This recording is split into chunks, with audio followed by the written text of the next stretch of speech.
राधे राधे महाराज जी, आपके चरणों में कोटि कोटि प्रणाम।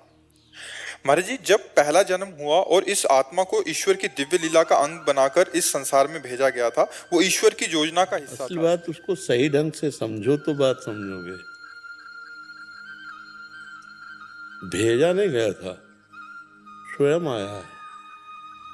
एक अहम बहु श्यामः, केवल भगवान श्री कृष्ण थे जब सृष्टि नहीं थी। जब सृष्टि नहीं रहेगी तो केवल भगवान रहेंगे।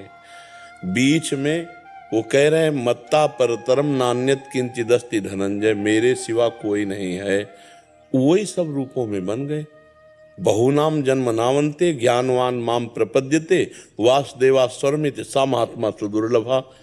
जो सब कुछ भगवान वासुदेव ऐसा जान गया वो महात्मा दुर्लभ है। भगवान गीता जी में कह रहे हैं वासना वासुदेवस्य वासितम भुवनत्रयम्। भगवान श्री कृष्ण की ही इच्छा से ये त्रिभुवन प्रकट हुआ है।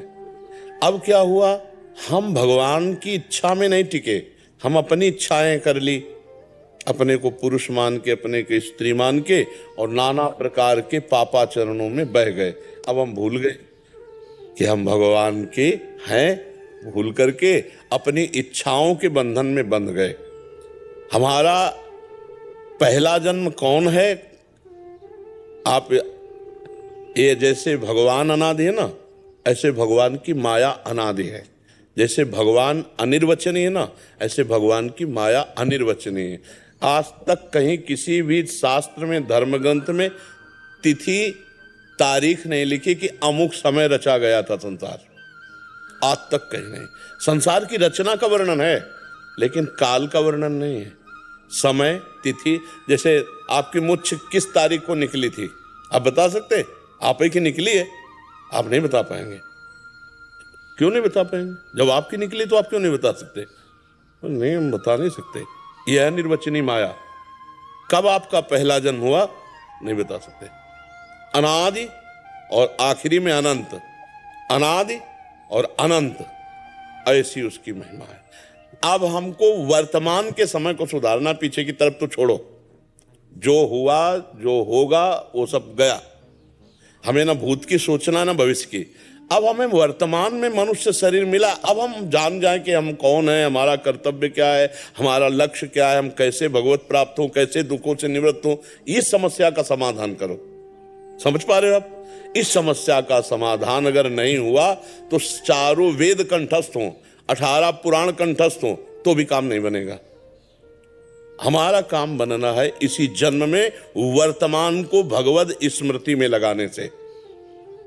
तदर्पिता अखिलाचारिता तद्स्मरणेन परम व्याकुल देते। समस्त आचरण भगवान को समर्पित कर दो और निरंतर भगवान का स्मरण करो। अभी आप समझ जाओगे कि आप कौन हैं। आपका ये शरीर आप तो नहीं है ना। इतना तो कहीं ना कहीं अध्यात्म से समझ ही रहे हैं ना, पर कहीं ये समझते हुए भी, समझाते हुए भी नहीं समझ रहे हैं। शरीर में है, आप देख लो, पकड़ो हमारी बात को, है ना, अपने इसी देहाभिमान में ही है। और जब तक ये देहाभिमान है तब तक भगवदानंद की अनुभूति नहीं हो सकती। इसीलिए इसको मिटाने के लिए भगवत सेवा, भगवत लीला कथा गायन, भगवत लीला कथा श्रवण, भगवत नाम कीर्तन, भगवत भक्तों का संग, इसी से देहाभिमान गलित होता है। जब अपने अंदर दैन्य भाव आ जाएगा ना कि सब हमसे महान, हम सबसे छोटे हैं, तो बिल्कुल भगवान के नजदीक पहुंच जाएंगे। तृणादपि सुनीचेन। जब अपने को सब तृण से भी नीच अपने को समझ लेगा।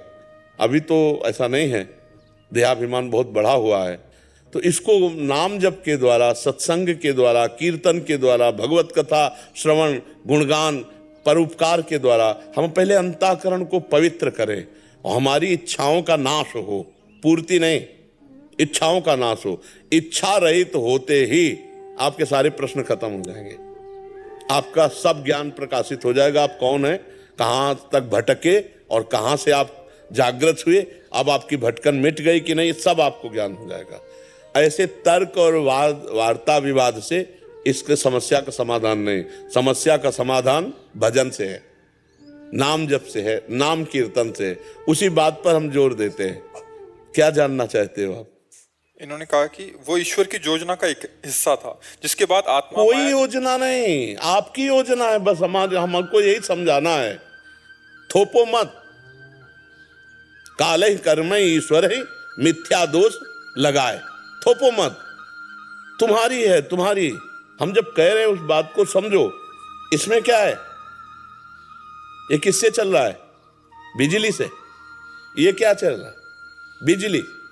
ये क्या, किससे चल रहा है?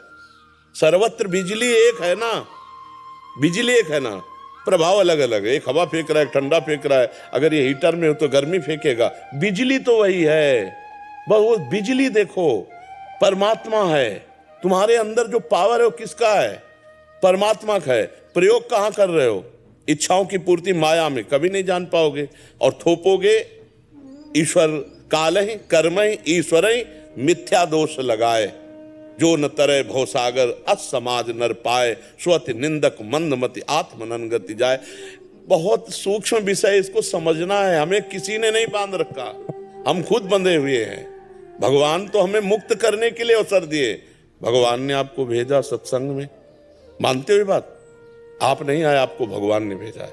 अब मोहि भाव भरोस हनुमंता, बिनु हरि कृपा मिले नहीं संता। आपको मनुष्य शरीर भगवान ने कृपा करके दिया, और आपको मनुष्य शरीर में सत्संग दिया। सत्संग में कृपा करके भगवान आपको बता रहे कि आप कैसे मुक्त होगे। अब इसी को पकड़ लो, मुक्त हो जाओ। भगवान तो मुक्त करने वाले हैं, मंगल भवन है। वो बांध कैसे सकते हैं किसी को? वो कष्ट किसी को कैसे? जिन्होंने भगवान को कष्ट देना चाहा उनको तो परम सुख दे दिया। जहर लगा के पूतना जाती भगवान श्री कृष्ण को 6वें दिन मारने, भगवान उसे परम पद दे देते हैं। भगवान की योजना हमें बांध नहीं सकती, भगवान की योजना हमें कष्ट नहीं दे सकती। भगवान की योजना हमें मुक्ति की तरफ ले जाती है। हमारी योजना हमें बांध रही है, हमारी योजना हमें दुख दे रही है। आशा ही परमम दुखम नैराश्यम परमम सुखम। हमारी जो भोगों की आशा है, जो धन की आशा है, जीने की आशा है, परिवार की आशा है, यही हमारा बंधन है। भगवान ने तो बड़ी कृपा की, बहुत सुंदर पत्नी, पुत्र, परिवार, मकान, दुकान, कितना सब बढ़िया। अब इसे सब भगवान को समर्पित करो, भगवान की वस्तु है, और खूब नाम जप करो। देखो अभी आनंद आ जाएगा। अब नाम जप नहीं करोगे, इसे अपना मानोगे, इसके कर्ता भोक्ता बनोगे, तो दुख, चिंता, शोक, उद्विग्न, भय, मृत्यु यही बार बार मिलेंगे। पुनरपि जननम पुनरपि मरणम पुनरपि जननी जठरे शयनम। और आप कहोगे भगवान का विधान है, बस यही गलत बात है। भगवान ने तो चाह करके आपको सब विधान दे दिए। अगर सत्संग ना मिला होता, मानव देह ना मिला होता, हम बुद्धिहीन होते, पागल होते तो बात है। हम बुद्धिमान होकर भी पागल बनकर के माया के सूत्रों में बंधते चले जा रहे हैं। भगवान कह रहे हैं कि नहीं, सबकी ममता ताग बटोरी, मम पद मन बांध बरडोरी। भगवान कह रहे हैं अनन्य चिंतन तो माम, ठेका लेता हूँ योगक्षेमम वाम्यम। हम एको बात भगवान की नहीं मान रहे। अब कह दे कि भगवान नहीं चाह रहे भजन करना, तो हम क्या करें? तो भजन तो हम ही आपको करना पड़ेगा, भगवान को तो नहीं। भगवान थोड़ी भजन करेंगे, वो तो भगवान ही है। भजन तो भक्तों को करना होता है, जीव को करना होता है। तो भजन करो तब बात समझ में आ जाएगी। भगवान का बहुत मंगल विधान है, वो कभी फंसाते नहीं हैं। भगवान जीव को मुक्ति के मार्ग में ले जाते हैं, फंसने के मार्ग में हम जाते हैं। मछली को चारा दिखाई देता, कांटा नहीं। अगर कांटा दिखाई दे तो भूल के भी नहीं पाएगी। ऐसे ही माया हमको चारा दिखवाती, कांटा नहीं। और उस कांटे में जब फंस जाते हैं, आसक्ति उसे कहते हैं, वो आसक्ति जाती नहीं है। फिर ये लगता है हम जी नहीं सकते। छोटी छोटी चीजों के लिए हमारे अंदर आ जाता है कि हम जी नहीं सकते। अविनाशी, अविनाशी का बच्चा अविनाशी, अंश अविनाशी, और कह रहा मैं इस वस्तुओं के बिना नहीं जी सकता, इन व्यक्तियों के बिना नहीं। तो फांसा किसने? गोविंद ने थोड़ी। फांसे तो हम स्वीकार किए, हम इसके, इस भोग के बिना नहीं रह सकते, इस वस्तु के बिना नहीं रह सकते, हम इसके बिना नहीं रह सकते। ये हमारा माना हुआ बंधन है। इसमें जैसे पहला जन्म के पहले हम उन्हीं के अंश थे। हम पहला अभी मान लो ना, पीछे क्यों मानते हो? हम मान लिया तुम्हारा आज पहला है, अब इसको अंतिम कर लो। हाँ, अंतिम तो करने की बात, उसके लिए मैं पूरी परीक्षा देने को राजी हूँ। पर मैं ये चाह रहा था कि मुझे दूर क्यों किया गया? कौन, किसको? जी, फर्स्ट जन्म। अरे किसको दूर किया गया?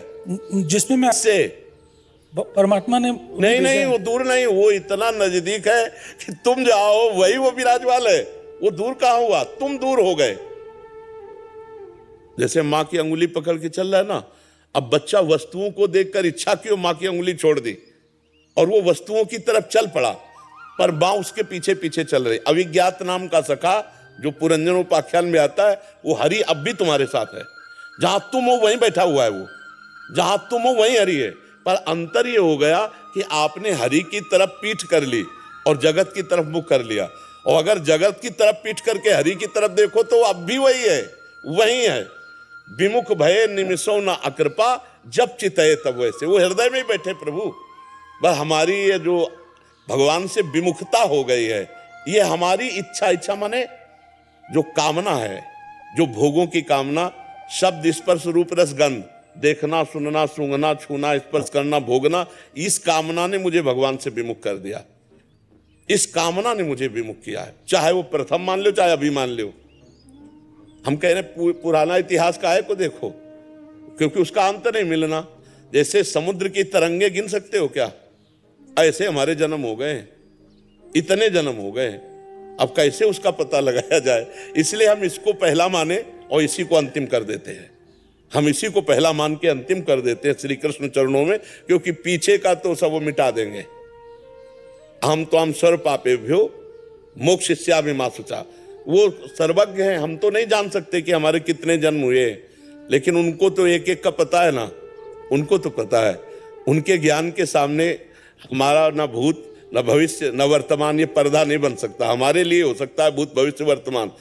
जैसे अपने हथेली पे हम आंवला रख ले तो चारों तरफ से देख सकते हैं, ऐसे ही भगवान अनंत ब्रह्मांडों को ऐसे देख रहे हैं, अनंत जन्मों को देख रहे हैं। तो हम उनका भजन करके अपना आखिरी जन्म कर लें तो हम मान लेते हैं कि हमें भगवान की कृपा से मानव देह मिला और ये पहला है, और इतना भजन करते हैं कि इसको आखिरी बना देते हैं। जन्म मरण से हम मुक्त हो जाएं, यही खास बात है। और जन्म मरण के बंधन में बांधने वाला हमारा कामना है, हमारी इच्छा है, हमारा संकल्प है, हमारी आशा है, इसी को मिटाना है। आप समझ पा रहे हो? चाहे पहला उधर मान लो चाहे पहला इधर मान लो, हम विमुख हैं, फंसे हैं तो अपनी कामनाओं से फंसे, इच्छाओं से फंसे। जाहि न चाहिए कबहु कछु, तुम सन सहज स्नेह, बसहु निरंतर तासुर, शोराउर निज गे। जिसे कभी कुछ नहीं चाहिए। संत महात्मा जो साधन कर रहे हैं किस बात के लिए? चाह मिटी चिंता मिटी, मनुआ बेपरवाह, जिनको कछु न चाहिए वो साहन के साह। भगवत स्वरूप होगा। चाह मिटाओ, बस चाह मिटाना ही तो साधना है। चाह मिटा दो, फिर देखो आप फिर प्रश्न करना के चाह मिटा दो एक बार, कुछ नहीं चाहिए, फिर प्रश्न ही नहीं रह जाएगा। देखो तुम और तुम्हारा चेहरा ये दो तब तक दिखाई देंगे जब तक दर्पण है। इसमें जो दिखाई दे रहा है वो सत्य नहीं है। इसको हटा दो तो आप ही आप बचोगे, आप ही आप बचेगा। अंतःकरण रूपी दर्पण हट जाए तो आप ही आप है, दूसरा कोई नहीं है। एको ब्रह्म द्वितीयो नास्ति, वही वो खेल रहा है। बस यही बात जानने के लिए साधना की जाती है। साधना जब हो जाती है तब सब, न स्थूल न सूक्ष्म न कारण, ये मायाकृत शरीर है, ये हमारा स्वरूप नहीं है। जब कोई भगवान के धाम जाता है तो भगवत स्वरूप होके जाता है। कोई जीव भाव से थोड़ी जाता है, कोई देह भाव से थोड़ी जाता है। तो हम अपने प्रभु से विमुख हो गए कामनाओं को लेकर, वासनाओं को लेकर। नहीं, अगर ये कामना वासना छोड़ दो तो अभी आप देखोगे कि प्रभु ही प्रभु हैं, आप कहीं नहीं है।